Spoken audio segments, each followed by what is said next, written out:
How would you like to make your first million? And today you're here for a treat because we have Omar Periu, our guest today, who is uh, has become a multimillionaire just at the age of 31, and his chain of jeans, he turned out in what would be the famous LA Fitness.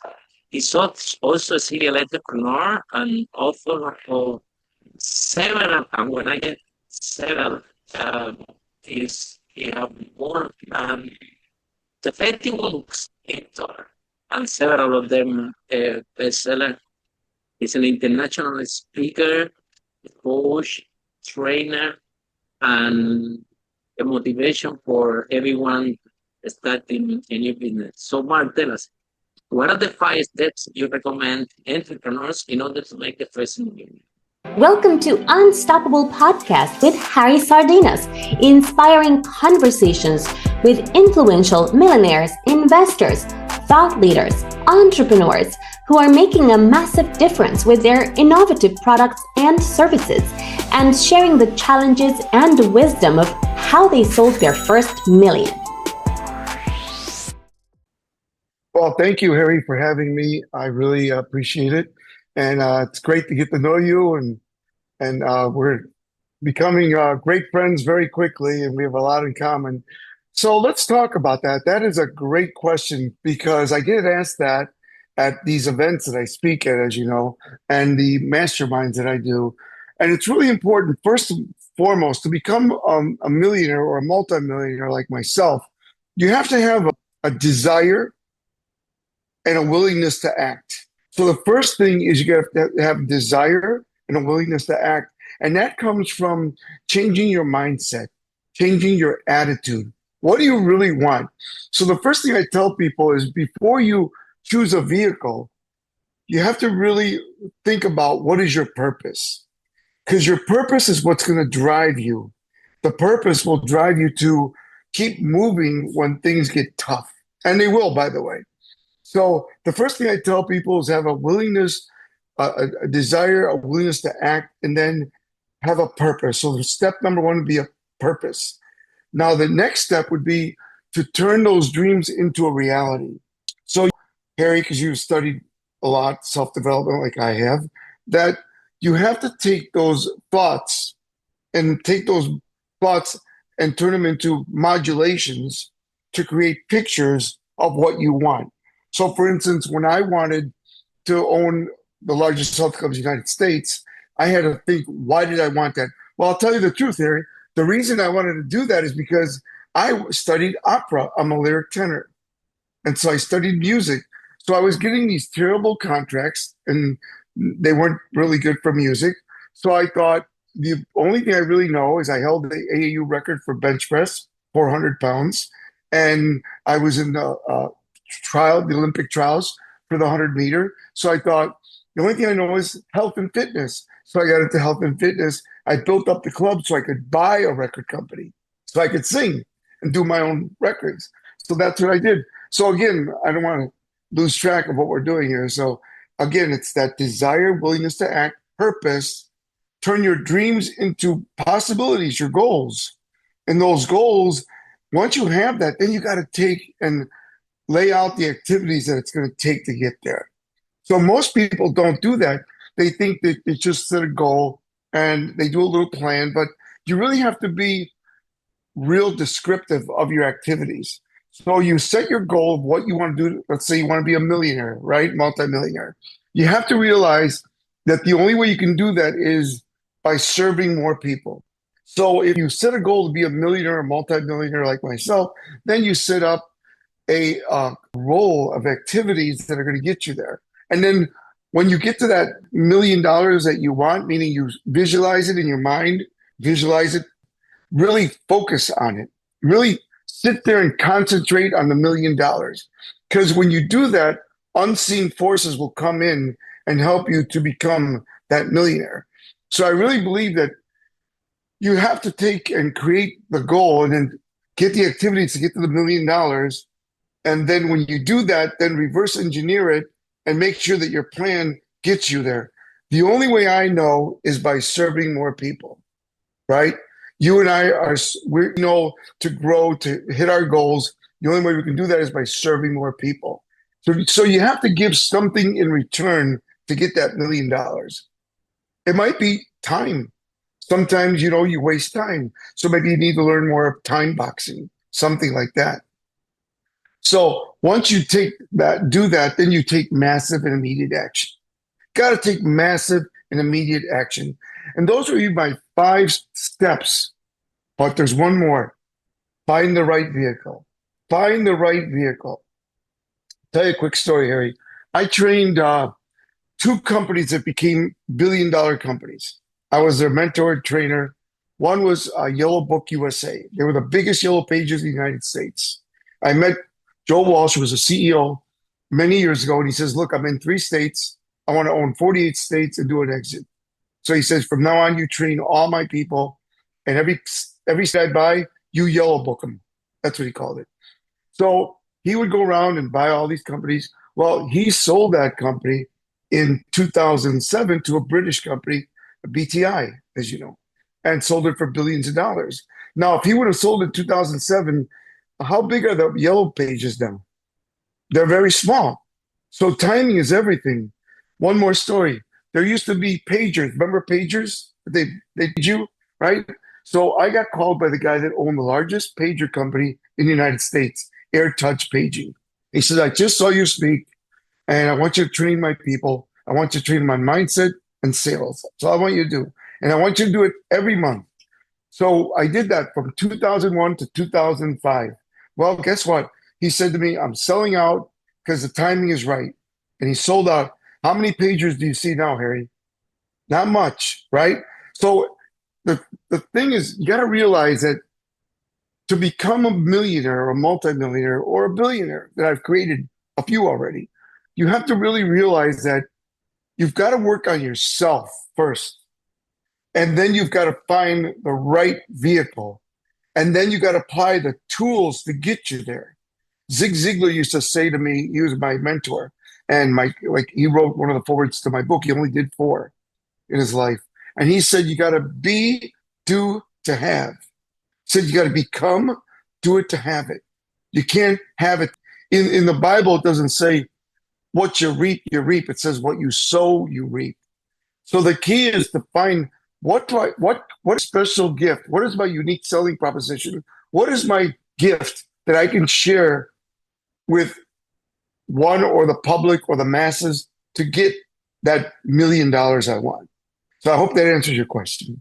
And then, Omar, let's talk a little bit more about passion versus in this podcast. Somebody came here and he told me, Harry, I bought and sell more than 20 companies, and none of them have been my passion, but I wanted to sell them for money. And we often see, okay, find what you're passionate about and turn into a business. But something that you point out, Omar, is finding the right fit. And for example, out of the 500 millionaires we interview here, 1 out of 5 are property investors, property millionaires, property, and the other ones, 1 out of 5 are tech. So let's come back to finding the right vehicle, because yours, for example, was fitness and was a right vehicle. Also, that true. So, what advice do you have for entrepreneurs finding the right vehicle? What they should be looking at? So apparently, it seems that not everything you're passionate about can be turning into a multi-million-dollar business. It could be a nice lifestyle business for you, but if you want to become a millionaire or have a multi-million. So I love your answer about finding the right vehicle, Omar. I would like you to expand a little bit more on that. What does it mean? Yes. What it looks like? Yes, I really that you really have to sit with yourself. And as you know, the only way the great ideas come is when you're creative. So you got to find a place that you can go relax. And I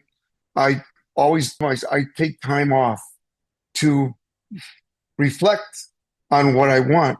So the first thing you want to do is, when you're finding a vehicle, is find something, if you can, that you love. Like I loved fitness. health and fitness. I was really into it. It changed my life because I came from Cuba. I couldn't speak English. I was a skinny kid, weighed 122 pounds, started working out. It gave me confidence.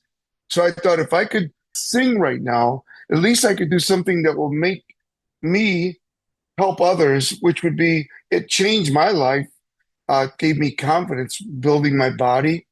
And so I thought if I could help others uh, build, tone, firm, reduce weight, whatever they want, and help them have a more productive life, that would be a great way to make my first million. So that was what I thought of. So the first thing I ask you to do, if it's possible, find something you love. Like, what is your passion?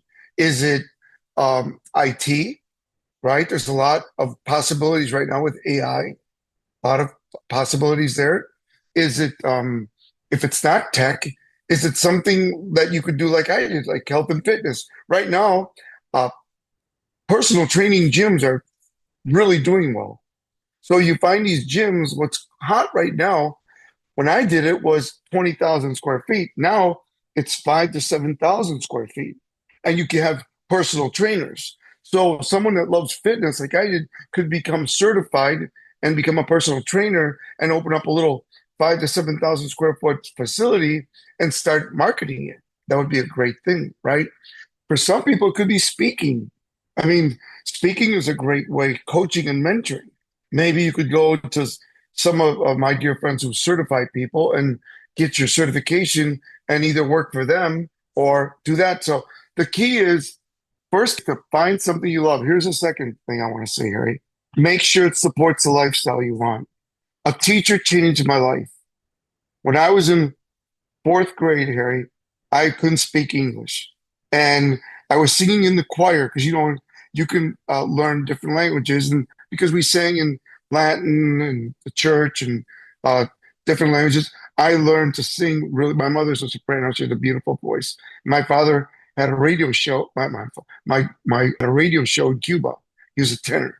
So I inherited their voices. So I had a beautiful voice. And this teacher, Mrs. Martis, our chorus teacher, says, who is that? And so I put my hand and she goes, come here. What's your name? I said, Omar. What do you, I don't speak English. She goes, I don't care. You sing beautifully. Go in the front. You're a little Stevie Wonder, she called me. She changed my life because she put me in the front. That was built my confidence. But she never made the income that I'd have, right? Teachers are great. We need them.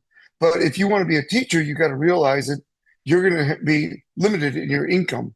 So what I recommend to all teachers, because it's a wonderful, passionate thing to do, is find a second thing to do, right? Because I have 7 multiple streams of income.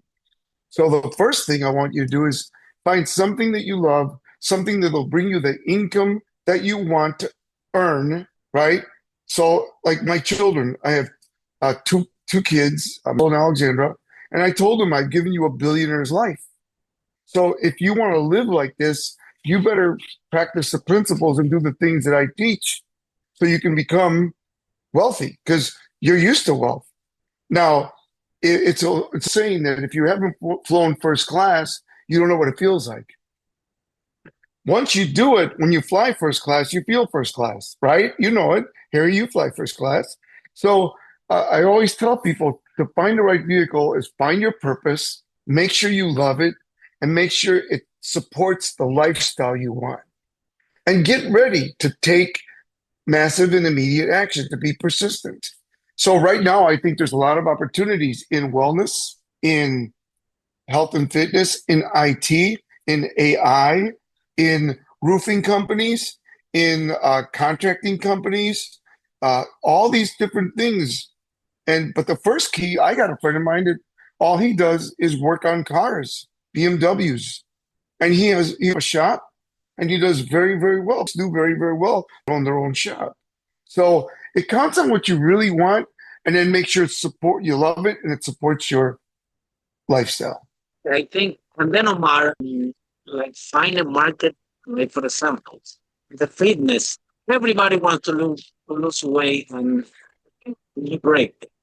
So it's a huge market, right? In the same way that you're friend with the cars. Everybody in the US drive a car. So there are lots of them. So there is a market size can help you to within lifestyle.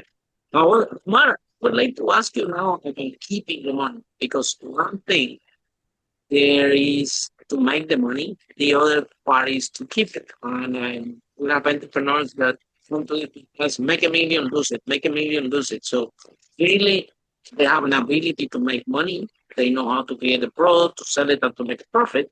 But the fact that you are a good entrepreneur, that doesn't mean that you're a good investor. So the second part, because we're talking about your children, is the part of keeping the money. So when do you realize that, okay, you exit your company, but hold on a minute, if I don't become a good investor, all this money that I make, I'm gonna lose it like that, and I won't be able to keep it. So when do you realize that you actually were only halfway?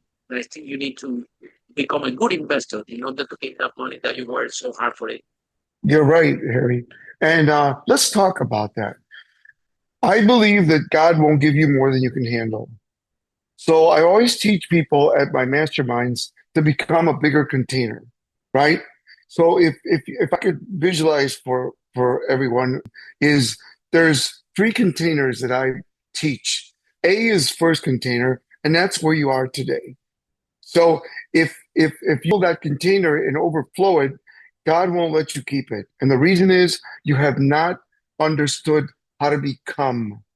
You have to become while you're growing and making money.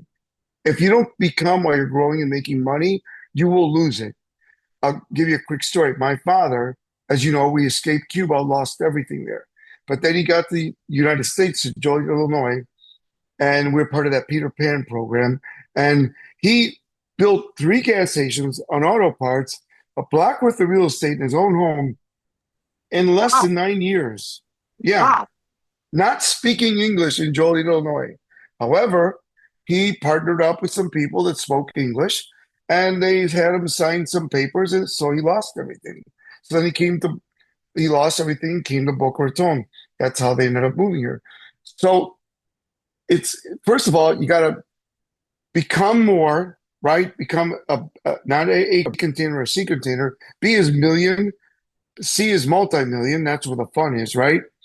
And then once you start getting to going, make sure you surround yourself with good people that are not going to take it, right? Make sure you surround yourself with good people. So you've got become a bigger container. Number two, develop multiple streams of income. And as my dear friend Bob Proctor, who passed away 4 years ago, he was my mentor. I used to hang out with him on the weekends and do a lot of events and stay at his place. And he used to have multiple streams of income, MSI as he called them. And MSI, multiple streams of income is not a job, guys. It's not a job. It's not a second job.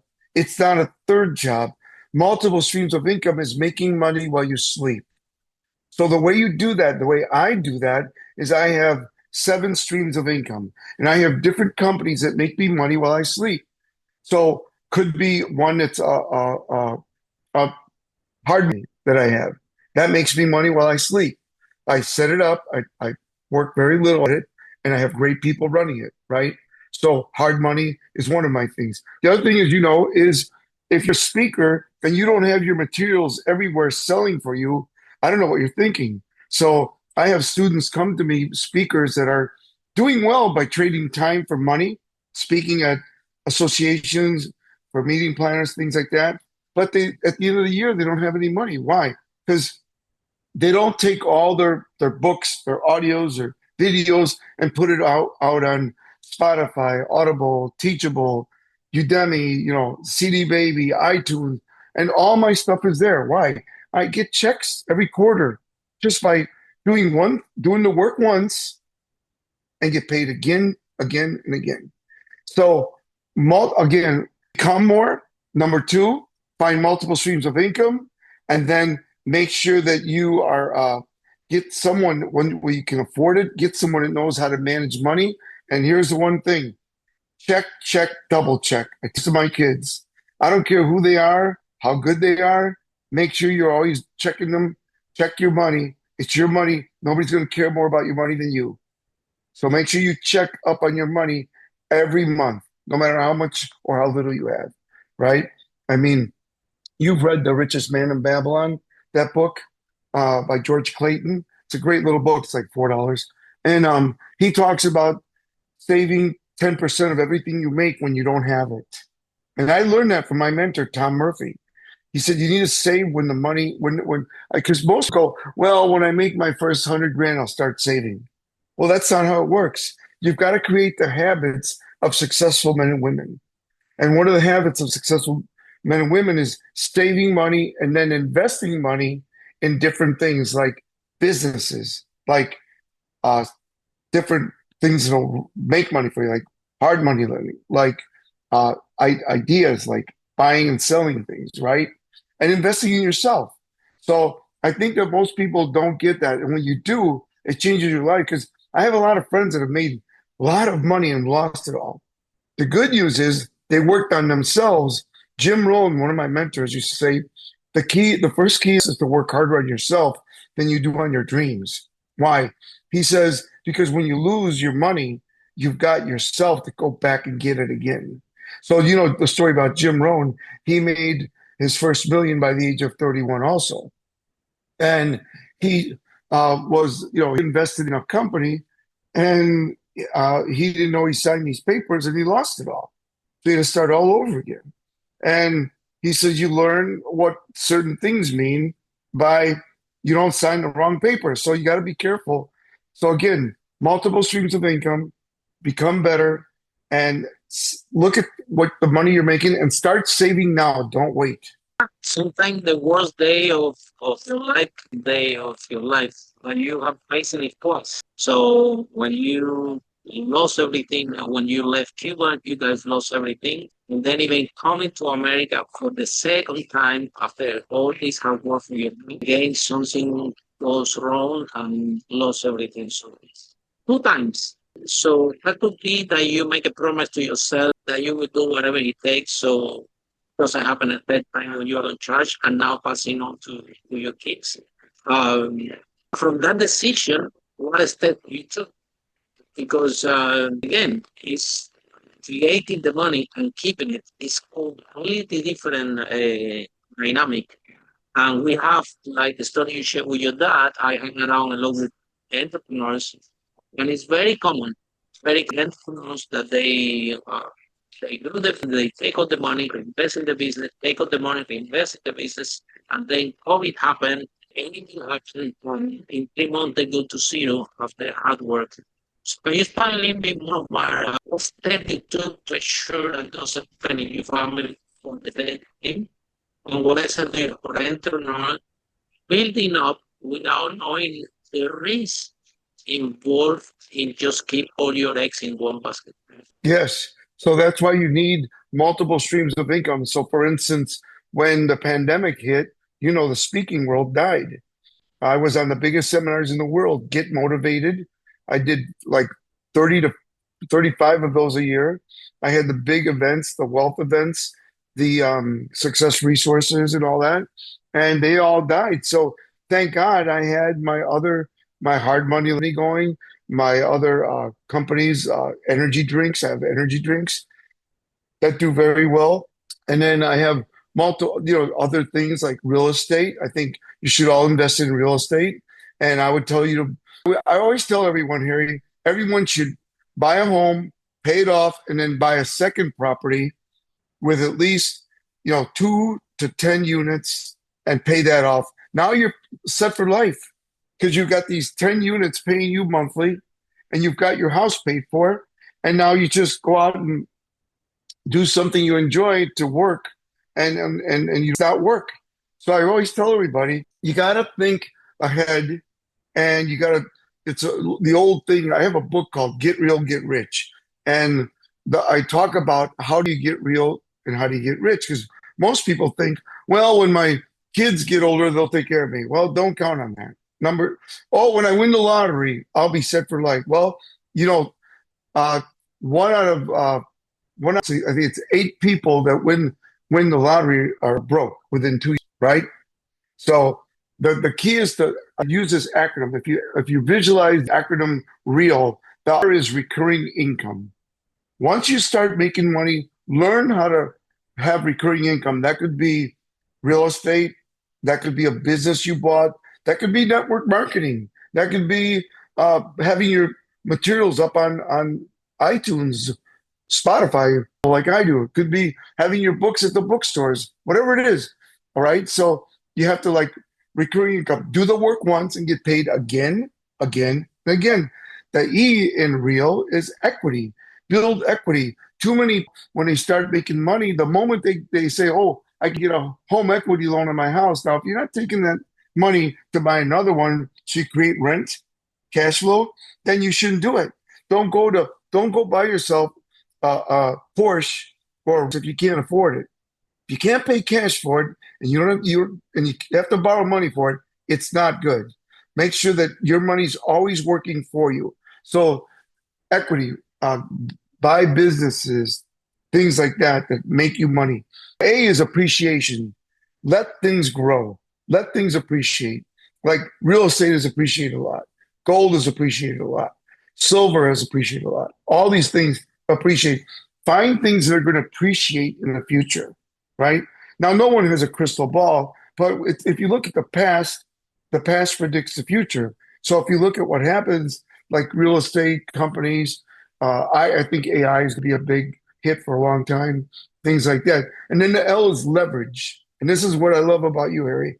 Leverage other people's time, other people's contacts, and then learn to leverage other people's money. So if you don't have money and you're really good at construction and you're really good at redoing properties and all that, you go find someone that has money and say, look, I'd like to partner up with you. We'll buy this house, fix it up, flip it, and we'll share the profits, right? That's how people get started. So the whole thing is to be creative and understand that start now to save the money and think, get real, get rich, recurring income, do the work once, get paid again and again, equity, buy things that make you money while you sleep, appreciate, let things grow, and L, leverage. Scaling up like a a new skill comes into play that you are not hunting, which is that you have to become a leader. And you are, hold on a minute, I didn't sign up for this. Sign up for have a product, sell it, and make some money. But now, this is when you have one gym. But then if you want to have several, now you have to become a leader. You have to be able to enroll other people, and you need to all these people to lead. Like, for example, you told me your lending company, you have great people there. The reason you have great people is because you're a great leader, and leader attract leaders. And so then, how come when you realize that, oh, I had to learn how to be a leader, become a leader, and develop leadership in my organization. And again, this is something that you didn't sign up for. You sign up just to sell your product and make some money. So tell us about that transformation. What happened, and when do you realize that if you want to grow, now things in you have to change from entrepreneur to leader? That's a great question, Harry. And what happened to me is I was the number one salesperson in the country for health and fitness. Number one. So, and I did it every year. And everybody was like, Omar. So what happened is I started buying my own health clubs, and I realized that people weren't excited. I thought they'd be so excited to learn from me how to sell. But what happened is I had to find out what they wanted. So when I found out what they wanted instead of what I wanted, they started working harder. So the first thing you need to do is sit down and, first of all, build your leadership skills. And you have to, like Jim Rohn says, work harder on yourself than you do on your dream. You got to work on yourself to become a great leader. Leaders are formed. You don't wake up and say, I'm a leader. You become a leader, right? So to become a leader, to me, a great leader is an average individual who's incredibly well prepared when an incredible event occurs. So for me, I worked on myself by studying the greats like John Maxwell, who did a forward for my book, and is in my books, and Bob Proctor and Jim Rohn and Tom Hopkins and Dennis Waitley and Brian Tracy and all these gentlemen. I didn't just go to their seminars; I got to hang out with them, and so I learned from them what it took, because everyone has a superpower, right? So every one of those speakers had a superpower that I learned and I absorbed so I could become a great leader. But the one thing about leadership that I learned real quick, Harry, is that people want to feel valued. Number one. Number two, people want to be a part of something bigger than they are. So the way you become a leader is by selling your vision, your passion, and getting them to compel and want to be with you. They've got to be engaged, enrolled, and compelled to be on your team. And most people don't get that. They don't know how to lead. So if you want to scale like I did in every business that I have, I've scaled, you want to be able to engage people, compel them, enroll them to want to be and work with you. And you do that by having everyone feel valued and having everyone feel that there's something bigger than that, they're part of something bigger than they are. And that vision, that passion is contagious. Two people meet, the person that has more purpose, passion will take over the conversation by asking questions. So the key is to ask great questions to get people to bring themselves up. Like John Maxwell talks about the law of the lid. And the law of the lid is everybody has a lid, right? From 1 to 10. And whatever your lid is will tell you how much money you're going to make and how much you're going to keep. So for instance, if you ask yourself, what am I from 1 to 10 in leadership? And you say to yourself, I'm a 3. Well, only in network marketing can the organization outdo the leader. That's the only industry that can do that. But if you have a business, your organization, if you're a 3, they're a 2. So your goal is to become better as a leader every day and learn to become a better leader so you can raise your lid so then your people can come with you, right? And what I did is I learned to train people, and this is very important. You got to create systems as a business owner. Make sure you know your systems. Make sure you have systems when you hire people. Make sure you have systems for sales. You have systems for your customer service. You have systems for your bookkeeping, keeping track of profits and losses, and know your non-negotiables in business. I have a little saying in my leadership book. It says, people respect what leaders inspect. So most leaders, they wait too long to inspect what their people are doing. We've got to inspect. We have to have, daily, I call them, I work with the military a lot. So we call them DPRs, daily performance reviews. So you should be inspecting your people's sales every day. And when you get as big as I was, get people that you train to do what you do. And then you still check up on them at least once a month. So I hope that answers your question. Ziegler, Omar said that in order to get what you want, you need to help others to get what they want. And I think Yes.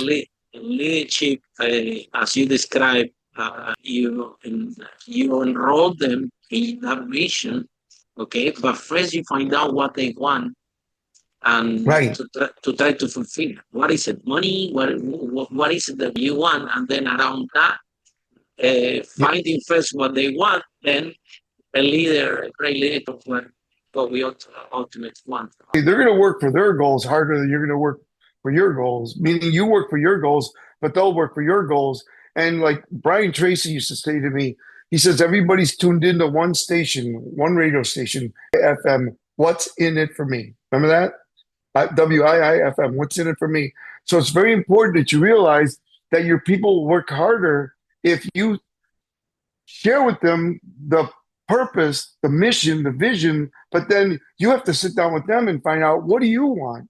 Because let's face it, it's not the watch, it's not the house, it's not the second home, it's not the car, it's how it makes you feel. So if you can get your people to feel and want to be more than they are, then you're on the Omar, last question. Starting my business in London, I remember at the beginning, I worked really, really hard I was working like I was doing room service in the Hilton at the same time that I do my property business in London. I built the business in the lift on the Hilton. So when they order a burger, then I'm thinking, okay, I wish there's floor 27. So in that lift, I called the landlords, I called the tenants. I'm being literally the business where I was working in London. But after I was working so hard that I never took time off. I was feeling like if I am not in front of the computer, these problems are going to be solved. And also ego, right? All entrepreneurs will have ego because we think that we can do better. Otherwise, we won't be entrepreneurs. But at the beginning of business, I had this personality. I'm the big boss. Everybody had to do what I say. And I was working hard and it was a very toxic environment. But then something happened when I said to our team, you have a problem, just bring the solution. And we pay you for it. So I'm thinking like this, I can sleep because it was some point everybody was asking me. All clients want to speak with me, all the team want to speak with me. And out of survival, I created the spirit in the company. And one day I arrived to the office and they told me, Harry, go home. We don't need you anymore. We can grow this company without you. And I was upset with my manager and said, yeah, who's going to buy the paper for the photocopy? You tell me who's going to do that. We can get our own paper for the hassle. We come to see you and send one and we know how to buy the company. And so they were thinking for me that didn't know Omar what didn't happen that day. But it was a huge transformation from that persona that I was at the beginning, exhausted, angry, toxic environment, and the big deal. But when I surrendered my ego and I gave them a space to them, they performed, they were better than me all the times. They only came just for me with one problem. They only had to solve only one problem for them, only one. That problem that will solve the problem, but the rest of the organization was going on. So I had to learn how to survive. It was kind of by accident because I structured it in a way that all the clients need to speak with me, all the employees need to speak with me. And I'm so exhausted, so tired, so angry. I have the bank account and a lot, but I'm so mentally exhausted and in bad mood and sleeping less. And it was the big ego controlling all that. But when I surrendered to it, then the magic happened. And I realized that not a big deal. I don't need to be the big deal. What's the point to be a big deal? Anyway, the opposite. If you are pro leadership and you're important in what you're doing, my team, to the point that when I was traveling, they were saying, let's show Harry, for better when he's not around. Right? They want to show me that so that have much ownership. So man, in terms of ego, when you realize that it was a problem also for you and you had to work on yourself or do something about it. Well, I really think that uh, for me, it happened after three clubs because I realized that I couldn't control everything and I couldn't micromanage everything. So if I was to grow, I had to do what you did, Harry, train my people to be better than me. And one of the things my mentors always taught me is once you get to a certain point, you have to find people that are better than you at different positions. And the only way you can do that is by training them, providing guidance, and having, systems. Got to have systems in your business. If you look at any business that's successful, whether it's McDonald's or Chick-fil-A, or you look at Tesla, or you look at some of these other companies, Microsoft, Oracle. I've spoken for all of these, and I always see that they have systems that everybody has to follow those systems. If not, you can't grow. And by the way, I found out that the bigger you get, the more money you make, and the bigger you expand, the less you have to work because you duplicated yourself. And if you duplicate yourself, then you can walk away. I didn't take a day off, Harry, for 3 years on my first three clubs. Not a day Wow. off. Yeah. Because For me, it took I knew 4 years. I have, Oh, for see? me, 4 years, no day off. Yeah, me too. For 3 years. And so after 3 years, my mentor sat me, Tom Murphy says, it's time for you to start thinking about other things. Like we're going to start buying real estate. We're going to company you wanted to buy. We're going to buy different companies. And for you to do that, I need you to be creative. So from now on, I want you to take one day off a week. And Wow, that was we, powerful. yeah, yeah. So, and then I traveled a lot with Jim Rohn. He was my mentor's best friend, Tom Murphy. Jim Rohn was his best friend. And he would always say to me that when you get to a successful place, you should take at least a half a day a week to reflect of what you did right and what you can improve. Notice I didn't say what you did wrong. I said what you did right and what you can improve. He said at the end of the month, you should take one day. At the end of the year, you should take a weekend and reflect. And that's how you get your creative juices going so you can get real, get rich. So you can buy other companies, do different things that will make you money while you sleep. And just, that's the key is that you've got to duplicate yourself or you're going to burn out. You're going to burn out. Yeah, this happened to me. I was so exhausted and until almost to burn out this process. Zero to one is, and we talk a lot about this podcast, is a traumatic experience. Yeah. So, and we shared the other stories here. One last question is people are in love with this conversation, how people can find you, how this process works. Tell us about your books. You have so many. Which ones are your favorites? You have to be plural because you write yours. So tell us, how many books have you wrote? I wrote three, and I haven't even written myself. My girlfriend goes write them for me. That's how hard it is. This book writing book thing. It It's is. so it's an exercise for I call it a gym for the mind. Because when you write in the book, you organize your thoughts, and it's like your mind, the gym is fantastic, but it's a challenging process, especially when you want to let go of the book. Because I remember my book, I didn't want to let it go. I didn't want to let it go 2 years. And say, you know what, it's okay. It's never going to be perfect. I have to let it go. Otherwise, you go to the book forever. So tell us, how many books have you written? What are your favorites? Tell us about those amazing people that have wrote the forum. Literally, the godfathers of the personal development. Those names that you mentioned, Jim Rohn, Bob Proctor, Zig Ziglar, Brian Tracy.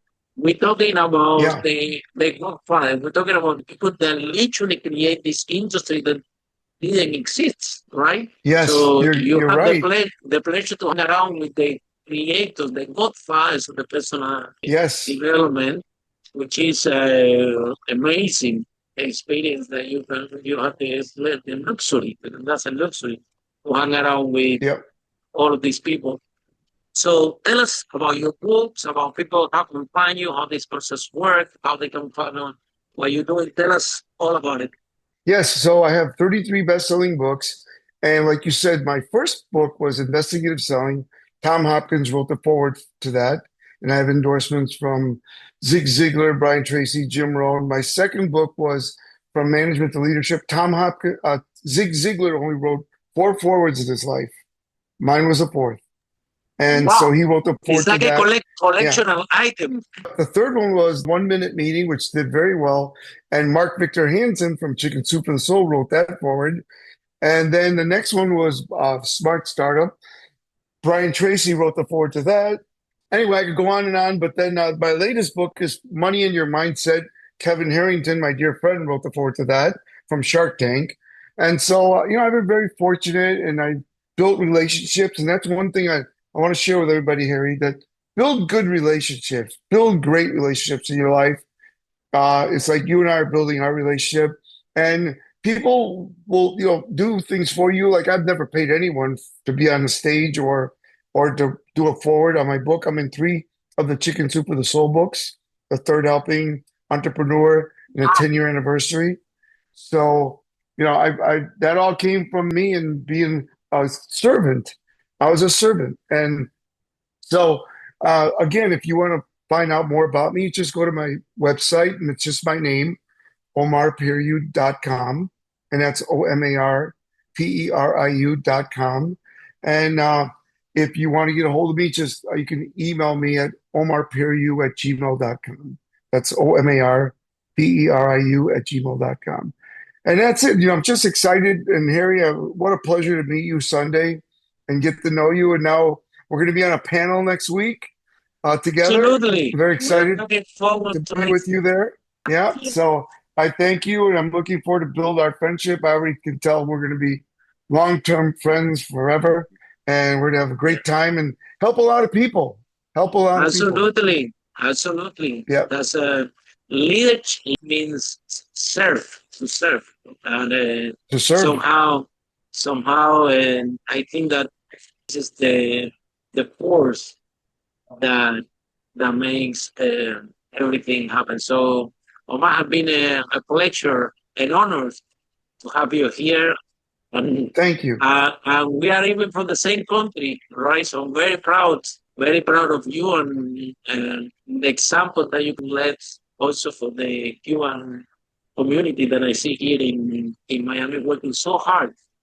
Yes. And having a role model like you definitely can help a lot the Cuban community here, because I see them that working really, really hard, right? And it can get close to you and getting some knowledge, some coaching, some ideas, right?